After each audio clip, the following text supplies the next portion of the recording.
Good evening, everyone. Heartily welcome to Classic YouTube channel. I am Ravalnath Patil, English faculty. Today I am stand before you to discuss GPSTR 6 to 8th teachers English portion. Just look at the board. Subject General English, language use, grammar and functions of language. First, parts of speech. There are 8 parts of speech. Parts andre ಭಾಗಗಳು, speech andre ಮಾತುಗಾರಿಕೆ ಭಾಗಗಳು. So parts of speech: noun, pronoun, verb, adverb, adjective, preposition, conjunction, interjection. Parts of speech. But here all 8 parts of speech question will be solved. And then parts of speech ಮೇಲೆ ಬಹಳ questions ಇರ್ತವೆ, especially noun, pronoun, verb, adverb, adjective, prepositions. So parts of speech is the most important topic in here. Then tense forms. In Kannada language there are 3 tenses.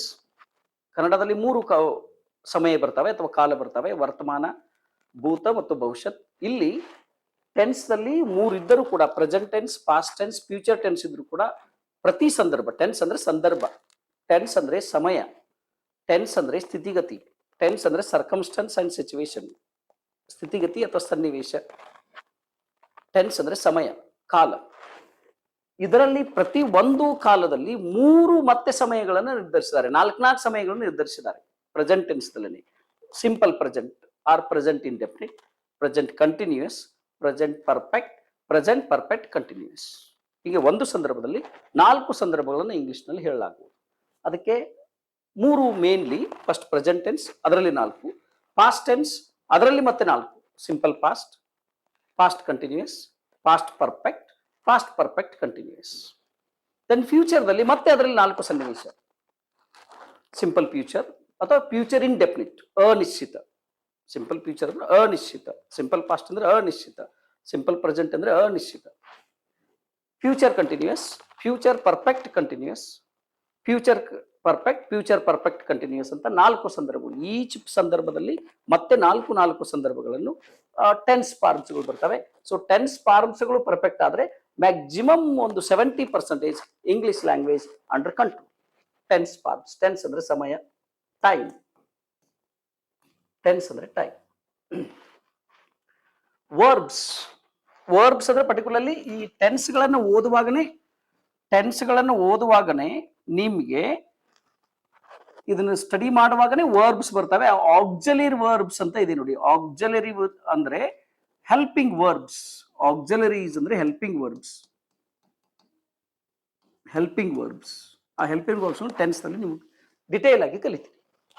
Models: shall, should, may, mite.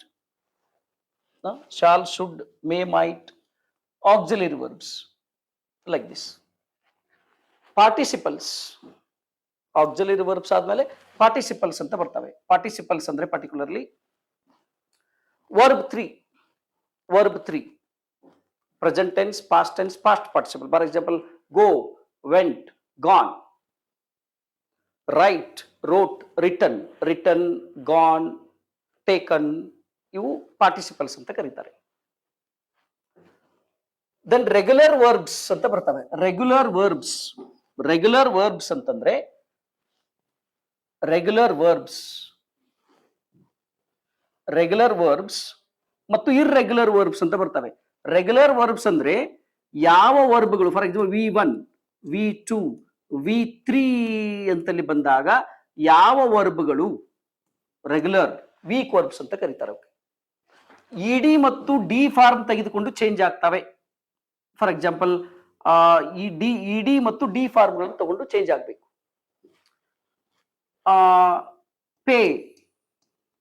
Paid, D ಬಂತು, paid ಮತ್ತು D ಬಂತು. ಹಿಂಗೆ D ಮತ್ತು ಇಡಿ ಫಾರ್ಮ್ಗಳನ್ನ. ಥ್ಯಾಂಕ್ಡ್, welcomed. D ಮತ್ತು E D form ತೆಗೆದುಕೊಂಡು ಮಾಡಿದರೆ that is regular verb. ಯಾವ ವರ್ಬ್ಗಳಿಗೆ D ಮತ್ತು ಇಡಿ ಫಾರ್ಮ್ ತೆಗೆದುಕೊಂಡು ಚೇಂಜ್ ಆಗೋದಿಲ್ಲವೋ ಅವುಗಳಿಗೆ ಇರ್ರೆಗ್ಯುಲರ್ ವರ್ಬ್ಸ್ ಅಂತ ಕರೀತಾರೆ. ಇಡಿ ಮತ್ತು ಡಿ ಫಾರ್ಮ್ಗಳನ್ನು ತೆಗೆದುಕೊಂಡು ಅವುಗಳಿಗೆ ರೆಗ್ಯುಲರ್ ವರ್ಬ್ಸ್ ಮತ್ತು ಇರ್ರೆಗ್ಯುಲರ್ ವರ್ಬ್ಸ್ ಅಂತ ಕರೀತಾರೆ. ಇರ್ರೆಗ್ಯುಲರ್ಸ್ ವರ್ಬ್ ಅಂದ್ರೆ go went gone, come came come, go went gone, come came come, come came come. Then particularly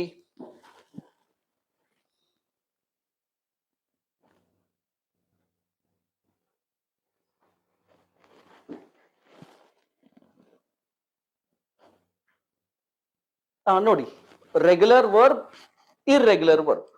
regular ಅಂದ್ರೆ ಡಿ ಮತ್ತು ಇಡಿ ಫಾರ್ಮ್ಗಳು, ಇರ್ರೆಗ್ಯುಲರ್ ವರ್ಬ್ಸ್ ಅಂದ್ರೆ ಡಿ ಮತ್ತು ಇಡಿ ಫಾರ್ಮ್ ತೆಗೆದುಕೊಂಡು ಚೇಂಜ್ ಆಗುವುದಿಲ್ಲ.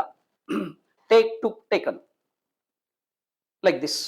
Swim, swam, swum, ring, rang, rung, ಇಂಥವುಗಳಿಗೆ irregular verbs ಅಂತ ಕರೀತಾರೆ. Then subject verb agreement. What is subject verb agreement? Subject ಅಂದ್ರೆ ಯಾರು ಆ ಕೆಲಸವನ್ನು ಮಾಡುತ್ತಾರೋ ಅದಕ್ಕೆ ಸಬ್ಜೆಕ್ಟ್ ಅಂತ ಕರೀತಾರೆ.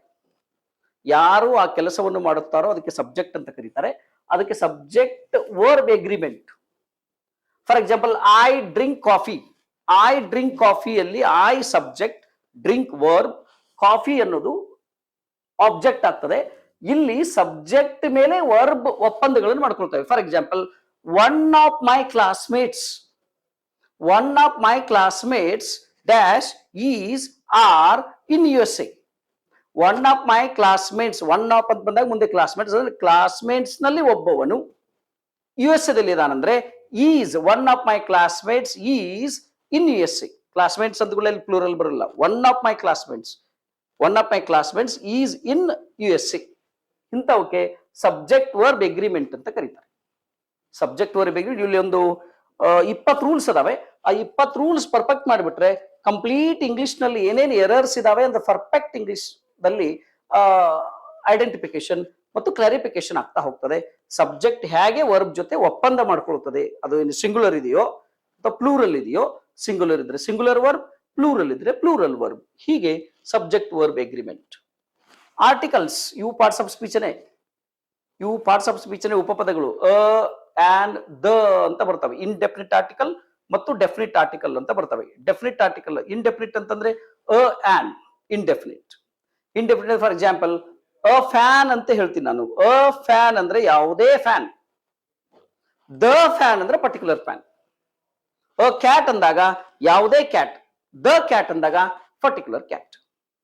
ಸೊ ಹೀಗೆ ಆರ್ಟಿಕಲ್ಸ್ ಅ ಅಂಡ್ ದ ಮತ್ತು ಒಮಿಷನ್ ಆಫ್ ಆರ್ಟಿಕಲ್ಸ್ ಮೇಲೇನು ಕ್ವಶನ್ಸ್ ಬರ್ತವೆ. ಹೇಗೆ ಒಮಿಷನ್ಸ್ ಮೇಲೆ ಆರ್ಟಿಕಲ್ಸ್ ಪರ್ಟಿಕ್ಯುಲರ್ಲಿ ಒಮಿಷನ್ಸ್ ಅಂದ್ರೆ ಅಲ್ಲಿ ಆರ್ಟಿಕಲ್ ಬರೋದಿಲ್ಲ. None of the above, none of these, no article. For example, name of the person ನಾವು ಪರ್ಟಿಕ್ಯುಲರ್ ಮಾತನಾಡಿದ್ರು ಅಲ್ಲಿ ದ ಬರೋದಿಲ್ಲ. ನೇಮ್ ಆಫ್ ದ ಪ್ಲೇಸಸ್ ಬರೋದಿಲ್ಲ. For example, the Virat Kohli ಅಲ್ಲ, ಓನ್ಲಿ ವಿರಾಟ್ ಕೊಹ್ಲಿ. ದ ಧಾರವಾಡ ಅಲ್ಲ, ಓನ್ಲಿ ಧಾರವಾಡ. ದ ಬೆಳಗಾವಿ ಅಲ್ಲ, only Belagavi. And name of the subject ಗೆ ಯಾವುದೇ ಆರ್ಟಿಕಲ್ ಬರೋದಿಲ್ಲ. ನೇಮ್ ಆಫ್ ದ ಸಬ್ಜೆಕ್ಟ್ ಯಾವುದೇ ಆರ್ಟಿಕಲ್ ಬರೋದಿಲ್ಲ. The economics, the geography, the physics ಅಂತಕ್ಕದ್ದಲ್ಲ. Only physics, only chemistry, only Sanskrit, only Hindi, only Kannada. Omission of articles. Name of the relationship ಗೆ ಯಾವುದೋ articles ಬರೋದಿಲ್ಲ. The father, the mother, the brother, the sister ಅಲ್ಲ, only sister, only father, only brother, only mother. No the. Name of the sports and ಗೇಮ್ಸ್ಗೂ ಯಾವುದೋ article ಬರೋದಿಲ್ಲ. Name of the sports and ಗೇಮ್ಸ್ಗೂ ಯಾವುದೋ article ಬರೋದಿಲ್ಲ. For example, name of the sports ಅಂದ್ರೆ cricket, the cricket ಅಲ್ಲ, only hockey, only chess, only cricket. Like this articles omission of articles ಅಂತ ಕರೀತಾರೆ. ಮತ್ತು school, I go to the school ಅಲ್ಲ, only I go to school, I go to temple, I go to mosque, I go to church. The ಅಲ್ಲಿ ಬರೋದಿಲ್ಲ. Particular ಮಾತಾಡಿದ್ರು ಕೂಡ ಈಗ omission of articles ಅಂತ ಕರೀತಾರೆ. Next, active and passive voice. Active and passive voice tense ಮೇಲೆ. Tense perfect ಆದ್ರೆ active and passive voice you can easily understand. Tense perfect ಆದ್ರೆ you can easily understand active voice and passive voice. Active ಅಂದ್ರೆ for example, I cut vegetable. ನಾನು ತರಕಾರಿಯನ್ನು ಕತ್ತರಿಸುತ್ತೇನೆ. ಇದನ್ನ ತರಕಾರಿಯು ನನ್ನಿಂದ ಕತ್ತರಿಸಲ್ಪಟ್ಟಿತು ಅನ್ನೋದಕ್ಕೆ ಪ್ಯಾಸಿವ್ ವಾಯ್ಸ್ ಅಂತಾರೆ. ಈ ಕೆಲಸ ನನ್ನಿಂದ ಆಗಿದೆ ಅನ್ನೋದನ್ನ ಪ್ಯಾಸಿವ್ ವಾಯ್ಸ್ ಅಂತಾರೆ. So active passive depend on tense ಮೇಲೆ ಡಿಪೆಂಡ್ ಆಗಿರ್ತದೆ. ಟೆನ್ಸ್ ಬಂದ್ರೆ ಇದು ಈಸಿಯಾಗಿ ಬರ್ತದೆ. ಮತ್ತೆ ಕ್ವಶನ್ ಟ್ಯಾಗ್ಸ್ ಅಂದ್ರೆ ಸಣ್ಣ ಸಣ್ಣ ಪ್ರಶ್ನೆಗಳು, ಕಿರು ಪ್ರಶ್ನೆಗಳು, ಸಣ್ಣ ಸಣ್ಣ ಪ್ರಶ್ನೆಗಳಿಗೆ, ಕಿರು ಪ್ರಶ್ನೆಗಳಿಗೆ ಕ್ವಶನ್ ಟ್ಯಾಗ್ಸ್ ಅಂತಾರೆ. ಸೊ ಅವು ಟೆನ್ಸ್ ಬಂದ್ರೆ question tags connection. Framing questions, ಕ್ವಶನ್ಗಳನ್ನ ಫ್ರೇಮ್ ಮಾಡೋದು, ಡೂ ಹಚ್ಚಿ, ಡಸ್ ಹಚ್ಚಿ, ಡಿಡ್ ಹಚ್ಚಿ, ಟೆನ್ಸ್ ಬಂದ್ರೆ ಇದು framing questions. You can easily manage, there is no problem for that. Easily you manage framing questions. Language functions ನೋಡಿ, language function introducing, hello he is my friend, introducing. and others, seeking and giving information, seeking, can you tell me where is the bus stop, seeking information. Giving information, go straight, turn left, seeking information. Asking for, giving directions, hige hogi ಅನ್ನೋದಕ್ಕೆ asking directions. Giving instructions, making request ಅಲ್ಲಿ please ಹಚ್ಚಿರ್ತಾರೆ. Giving suggestions and advice, thanking, expressing one's opinion. For example, good evening everyone, it's a greeting. Thank you everyone, those who are listening this is the gratitude, it's a gratitude. I agree some points but not all, that is disagree. ಹಿಂಗೆ questions ಗಳನ್ನ ಇವುಗಳ ಮೇಲೆ ಕೇಳ್ತಾ ಹೋಗ್ತಾರೆ. Language functions ಅಂತ ಕರೀತಾರೆ. Language function, it is called language functions. Next vocabulary, ಶಬ್ದ ಸಂಗ್ರಹ. ಶಬ್ದ ಸಂಗ್ರಹ, vocabulary, that is synonym. Synonyms ಅಂದ್ರೆ ಸಮನಾರ್ಥಕ ಪದಗಳು. Desk, bench, like this. Antonym ಅಂದ್ರೆ, ಎಂಟಾನಿಮ್ ಮೀನ್ಸ್ ವಿರುದ್ಧಾರ್ಥಕ ಪದಗಳು, opposite words. Antonym, boy opposite word girl, no. Father opposite word mother, no opposite word, those are opposite genders, not opposite words. Opposite words means happy, unhappy, capable, incapable, sincere, insincere, correct, incorrect. ಇಂಥವಕ್ಕೆಲ್ಲ antonyms ಅಥವಾ ಏನಂತ ಕರೀತಾರೆ, particularly ವಿರುದ್ಧಾರ್ಥಕ ಪದಗಳು ಅಂತ ಕರೀತಾರೆ. Antonyms R synonyms ಅಂತ ಕರೀತಾರೆ ಇವಕ್ಕೆ. ಹಾಗೇನೆ ಮುಂದೆ ಪ್ರಿಫಿಕ್ಸ್ ಮತ್ತು ಸಫಿಕ್ಸ್ ಅಂತ ಬರ್ತವೆ. ಪ್ರಿಫಿಕ್ಸ್ ಮತ್ತು ಸಫಿಕ್ಸ್. ಪ್ರಿಫಿಕ್ಸ್ ಅಂದ್ರೆ ಮೊದಲು ಜೋಡಿಸೋದು. ಪ್ರಿಫಿಕ್ಸ್ ಅಂದ್ರೆ ನೋಡಿ, ಇಲ್ಲಿ ಬರೀತೆ ನೋಡಿ. ಪ್ರಿಫಿಕ್ಸ್ ಅಂದ್ರೆ first joining. For example, possible, first ಬರೆದ್ರೆ ಇದು ಪ್ರಿಫಿಕ್ಸ್. ಇದನ್ನೇ ಕೊನೆಗೆ ಸೇರಿಸಿದ್ರೆ ಪಾಸಿಬಿಲಿಟಿ. ಪಾಸಿಬಿಲಿಟಿ, ಈ ಪಾಸಿಬಿಲಿಟಿಯನ್ನು ಇಲ್ಲಿ ಲಾಸ್ಟಿಗೆ ಸೇರಿಸಿದ್ರೆ ಅದಕ್ಕೆ ಸಫಿಕ್ಸ್ ಅಂತಾರೆ. Prefix, suffix. For example, incapable, incapable, capacity, that is ಮೊದಲು ಸೇರಿಸಿದರೆ ಪ್ರಿಫಿಕ್ಸ್, ಕೊನೆಗೆ ಸೇರಿಸಿದರೆ suffix. Then homophones, homonyms, both are confusion words. Homonyms and homophones are confusion words, but pronunciation is same but meaning is different. ಇಲ್ಲಿ pronunciation ಮತ್ತು ಯಾವುದು meaning same ಆಗಿರ್ತದೆ. ಇಲ್ಲಿ fan, fan, bat, bat, cricket, cricket. ಇಲ್ಲಿ homophones ದಲ್ಲಿ I, I, I, I. Homonyms ದಲ್ಲಿ bat, same spelling but meaning is different. Bat, bat, same pronunciation. ಇಲ್ಲಿ same pronunciation but meaning is different. Spellings also different. Here pronunciation is same, even spellings, phonics also same. Then meaning is different. Homophones, homonyms, both are confusion words. Collocations ಅಂದ್ರೆ ಜೋಡಿಸೋದು. Sweet ಅಂತ ಮೇಲೆ ಕೊಟ್ಟಿರ್ತಾರೆ. Sweet, care, sweet, do, sweet, go, sweet dreams ಮೇಲೆ take care, sweet dreams. ಇಂಥ collocations ಅಂತ ಕರೀತಾರೆ, ಜೋಡಿಸೋದು. Then word forms, ಶಬ್ದಗಳನ್ನು ಜೋಡಿಸೋದು. ದೆನ್ ಒನ್ ವರ್ಡ್ ಸಬ್ಸ್ಟಿಟ್ಯೂಷನ್, ಒಂದು ಸೆಂಟೆನ್ಸ್ ಕೊಟ್ಟಿರ್ತಾರೆ, ಅದರ ಮೀನಿಂಗ್ ಹೇಳೋದು. For example, one who treat eye, oculist. One who make surgery heart, cardiologist. One who speak very well, orator. ಈಗ ಒನ್ ವರ್ಡ್ ಸಬ್ಸ್ಟಿಟ್ಯೂಷನ್ ಅಂತ ಕರೀತಾರೆ. ಆ ಲಿಸ್ಟ್ ನೋಡಿದಾಗ ಗೊತ್ತಾಗ್ತದೆ, one word substitution. Then abbreviations means, abbreviations ಅಂದ್ರೆ long forms. Abbreviations are the long forms. What are the long forms? For example, ICSE, ICSE or CBSE. Long form of ICSE, CBSE. Indian Council for Secondary Education, Indian Council for Secondary Education, Central Board of Secondary Education, Central Board of Secondary Education, Indian Council Secondary Education. Hinge long forms these are. Then idioms and phrasal verbs anta bartave. Idioms andre ನುಡಿಗಟ್ಟುಗಳು, phrasal verbs andre ಪದಗುಚ್ಛಗಳು. ನುಡಿಗಟ್ಟುಗಳು ಮತ್ತು ಪದಗುಚ್ಛಗಳು idioms ಮತ್ತು phrasal verbs ಅಂತ ಬರ್ತವೆ. ಆಮೇಲೆ ಸಿಲಿಬಿಫಿಕೇಶನ್ ಅಂದ್ರೆ syllable ಅಂದ್ರೆ stress. For example ಇಲ್ಲಿ ನಾನು apple ಅಂತ ಬರೀತೀನಿ ಅಂತ ತಿಳ್ಕೊಳ್ಳಿ. ಆಪಲ್ಗೆ ಎಷ್ಟು ಯಾವುದರ ಮೇಲೆ ಯಾವ ಅಲ್ಫಾಬೇಟ್ ಮೇಲೆ ಎಷ್ಟು ಸಲ ಸ್ಟ್ರೆಸ್ ಬಿದ್ದಿದೆಯೋ ಅದಕ್ಕೆ ಸಿಲಿಬಿಫಿಕೇಶನ್ ಅಂತ ಕರೀತಾರೆ. ಆಪಲ್ ಫಾರ್ ಎಕ್ಸಾಂಪಲ್ ನೀವು ಹಿಂಗ್ ಹಿಡಿದು ಎಷ್ಟು ಸಲ ಇದು ಇಲ್ಲಿ ಟಚ್ ಆಗ್ತದೆ ಅದ್ರದ್ದು ಏನು ಪರ್ಟಿಕ್ಯುಲರ್ಲಿ ಅದು ಸಿಲಾಬಲ್ ಅಂತ ಕರೀತಾರೆ. ಅದಕ್ಕೆ ಒತ್ತಕ್ಷರ ಏನು ಆಪಲ್ ಅಂದ್ರೆ 2. ಕ್ಯಾಟ್ ಅಂತ ಬಂತಂತ ತಿಳ್ಕೊಳ್ಳಿ. ಕ್ಯಾಟ್ ಅಂತ ಹಿಂಗ್ ತಗೊಂಡು ಹೊಡೆದ್ರೆ ಕ್ಯಾಟ್ 1. ಇದಕ್ಕೆ ಸಿಲಾಬಲ್ ಎಷ್ಟು ಸಲ ಅದು ಪ್ರೆಸ್ ಆಗುತ್ತೋ ಒತ್ತಾಗುತ್ತೋ ಅದಕ್ಕೆ ಸಿಲಿಬಿಫಿಕೇಶನ್ ಸಿಲಾಬಲ್ ಅಂತ ಕರೀತಾರೆ. This is grammar concern. Next on the base of grammar description questions. Reading comprehension ಅಂದ್ರೆ ಕಾಂಪ್ರಹೆಂಡ್ ಅಂದ್ರೆ ಅಂಡರ್ಸ್ಟ್ಯಾಂಡ್. ಏನ್ ಅಂಡರ್ಸ್ಟ್ಯಾಂಡ್ ಮಾಡ್ಕೊಳ್ಳೋದು? Passage or poems, passage and poems. Unfamiliar ಅಂತ ಅಂತಾರೆ ಅವರು. ಅನ್ಫ್ಯಾಮಿಲಿಯರ್ ಅಂದ್ರೆ ಅನ್ಸೀನ್ ಪ್ಯಾಸೇಜ್. ನಿಮ್ ಜೀವನದಲ್ಲಿ ಫಸ್ಟ್ ಟೈಮ್ ಆ ಪ್ಯಾಸೇಜ್ ಗಳನ್ನ ನೋಡ್ತೀರಿ, ಪ್ಯಾರಾಗ್ರಾಫ್ ಗಳನ್ನ ನೋಡ್ತೀರಿ. ಯಾವುದೇ ತರನಾದಂತ ಪ್ಯಾಸೇಜ್ಗಳು ರಿಪೀಟ್ ಆಗುದಿಲ್ಲ, ಯಾವತ್ತೂ ರಿಪೀಟ್ ಆಗುದಿಲ್ಲ. ಯಾಕಂದ್ರೆ ಇಲ್ಲ ಕರೆಂಟ್ ಅಫೇರ್ಸ್ ತೆಗೆದುಕೊಳ್ತಾರೆ, ಹಿಂಗಾಗಿ ಹೊಸದೇ ಇರುತ್ತೆ. ಅನ್ಫ್ಯಾಮಿಲಿಯರ್ ಪ್ಯಾಸೇಜ್ ಆರ್ ಪೋಯಮ್ಸ್. ಪ್ಯಾಸೇಜ್ ಇದು ಪ್ರೋಸ್ ಪ್ಯಾಸೇಜ್ ಪ್ಯಾರಾಗ್ರಾಫ್, ಇಲ್ಲಿ ಪೋಯಮ್ಸ್ ಕೇಳ್ತಾರೆ, ಅವ್ರ ಮೇಲೆ ಕ್ವಶನ್ಸ್ ಇರ್ತವೆ. Passage and poems. ಪ್ಯಾಸೇಜ್ ಗಳನ್ನ ಹೇಗೆ ಮಾಡ್ಬೇಕಂದ್ರೆ passage you have to read entire the passage along with question and options first time.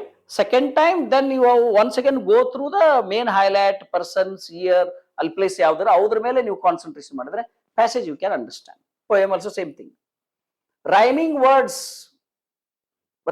ಅಂದ್ರೆ ಲಾಸ್ಟ್ ಆ ಪೋಯಮ್ದಲ್ಲಿ ಲಾಸ್ಟ್ ವರ್ಡ್ಗಳು, ಪೋಯಮ್ದಲ್ಲಿ ಹಿಂಗ್ ಕೊಟ್ಟಿರ್ತಾರೆ, ಅದು ಲಾಸ್ಟ್ ವರ್ಡ್ಗಳು ಸಿಕ್, ಕಿಕ್, ಹಿಂಗೆ ಪ್ರಾಸಬದ್ಧವಾಗಿರ್ಬೇಕು ರೈಮಿಂಗ್ ವರ್ಡ್ಸ್. ಆ ಪ್ರಾಸಬದ್ಧ ಆಗಿದ್ದಕ್ಕೆ ರೈಮಿಂಗ್ ವರ್ಡ್ಸ್ ಅಂತ ಕರೀತಾರೆ.